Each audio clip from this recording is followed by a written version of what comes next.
فرمایا کہ ہم نے انسان کو یہ وصیت کی یعنی حکم دیا کہ والدین سے نیک سلوک کیا جائے۔ کہیں فرمایا کہ اگر تمہارے والدین یا ان میں سے کوئی ایک بڑھاپے کو پہنچ جائیں، اور بڑھاپے کی بات اس لیے کی کہ جب وہ بوڑھے ہو جاتے ہیں تو عین ممکن ہے کہ بعضوں کی باتیں اس طرح کی نہ ہوں، نارمل جیسے ان کی جوانی میں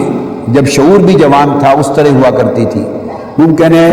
عمر کی زیادتی کی وجہ سے ان کی باتیں آپ کو ذرا مختلف لگیں، اچھی نہ لگیں، آپ کی طبیعت پر بوجھ بنے، تو اس سچویشن کو قرآن مجید نے اور اللہ رب العزت نے ایڈریس کیا ہے۔ اس سچویشن کو کہ جب بڑھاپے کی وجہ سے ممکن ہے وہ ایک بات 10 بار تکرار کے ساتھ کہیں، اور آپ کہیں ابا جی اور اماں جی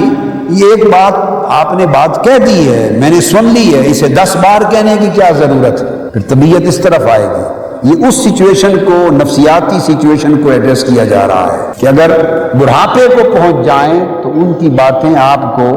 اچھی نہ لگیں، تب بھی ان کو اف تک بھی نہ کہو، بے ادبی اور گستاخی سے ان کے ساتھ ہم کلام نہ ہو، اور جھڑکو نہیں، اور ان کے ساتھ عزت و احترام کا نرمی والا قول اختیار کرو، اور ادب اور احترام اور تواضع اور انکساری کے ساتھ پیش آؤ، اور اپنے رب کے حضور ان کے لیے یہ دعا کرو کہ باری تعالیٰ ان دونوں پر تو اسی طرح رحم فرما جس طرح انہوں نے مجھ پر رحم کیا جب میں بچہ تھا، جب میری ماں مجھے دودھ پلاتی تھی، میری نیپی صاف کرتی تھی، اور مجھے اپنی صفائی کا بھی ہوش نہ تھا، اور پھر جس طرح انہوں نے میری پرورش کی اور سراپا رحمت بن کے کی۔ اور اگر میں سارا دن روتا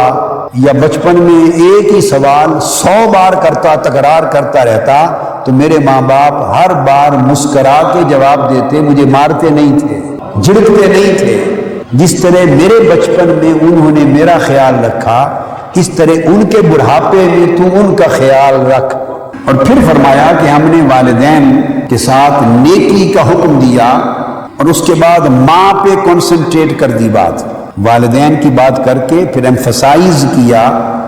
ارتکاز کر دیا ماں پر۔ اور پھر وہ وقت بھی یاد کرو، اور وہ کس طرح یاد کرو کہ جب تمہاری ماں 9 مہینے تمہیں اپنے پیٹ میں اٹھا کے سنبھالتی رہی۔ اب آپ کہیں میں تو ماں کے پیٹ میں تھا، مجھے کیا پتا اس پر کیا بیتتا تھا۔ بھئی جب آپ کے بچے آپ کی بیوی کے پیٹ میں 9 مہینہ رہتے ہیں تو وہ تو ہر روز دیکھتے ہو نا کہ کیا بیتتا ہے، بس اسی پر قیاس کر لو۔ تو جس پروسیس سے آپ کی بیوی گزر رہی ہے اسی پروسیس سے آپ کی والدہ گزری ہے۔ حملتہ امہ وہنا علی وہن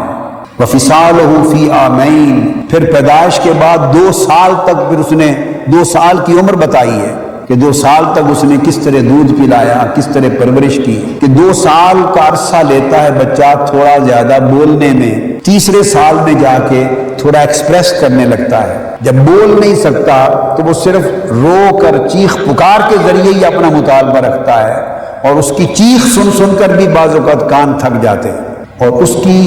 2-3 سال کی عمر میں سارا دن چیخ کون برداشت کرتا ہے؟ اب ایمانداری سے کہیے، باپ یا ماں؟ میں نے تو بہت سے باپ ایسے دیکھے ہیں، اور صبح و شام دیکھتا ہوں کہ بچہ جب رونے والا، چیخنے والا ہوتا ہے پیدائش کے بعد، تو باپ اپنا بستر دوسرے کمرے میں لے جاتے ہیں کہ یہ تو ساری رات روتا ہے، مجھے ڈسٹرب کرتا ہے۔ تو شوہر بیوی سے فرماتا ہے کہ ساری رات تو اس کا خیال رکھ، میں نے تو صبح جاب پہ جانا ہے اور مجھے ڈسٹرب کرتا ہے۔ اس لیے اللہ رب العزت نے ماں کی طرف متوجہ کر دیا، حملتہ امہ وفصالہ فی عامین، اس لیے کہ نہ باپ نے اس بچے کو اپنے پیٹ میں اٹھایا، باپ تو حامل نہیں ہوا، عورت حاملہ ہوئی، پریگننٹ ہوئی، تو باپ کو کیا پتا کہ 9 مہینے کی کیفیات کیا ہوتی ہیں۔ یہ تو اس سے پوچھو کہ کس طرح زندگی اور موت کے مرحلوں سے وہ ماں گزری، اور کس طرح زندگی اور موت کے مرحلے سے آپ کی بیوی اور زوجہ گزرتی ہے۔ میں یہ کہا کرتا ہوں کہ اگر اللہ کا نظام ہے کہ بچے ماں کے ہی پیٹ سے پیدا ہونے ہیں، نظام قدرت ہے، لیکن ایک آدھ بچہ کہیں باپ کے پیٹ سے بھی پیدا ہو جائے، اگر ایسا قانون قدرت ہوتا کہ پہلا بچہ باپ کے پیٹ سے پیدا ہو، اللہ تو قادر مطلق ہے، وہ چاہتا تو سب کچھ کر دیتا، اور 9 مہینے باپ پریگننٹ ہو کر بیٹے کو اٹھائے پھرتا، باپ پھر گائنوکولوجی وارڈ میں داخل ہوتا، شوہر، اور پھر درد ذہ کے ساتھ اس شوہر کے پیٹ سے بچے کی پیدائش اور ولادت ہوتی، اور 2-3 سال ایک بچہ باپ پالتا، بیوی آزاد ہوتی، اس کے بعد باپ کو سمجھ آتی کہ دوسرا بیٹا یا بچہ پیدا کرنے کی خواہش ہے یا نہیں۔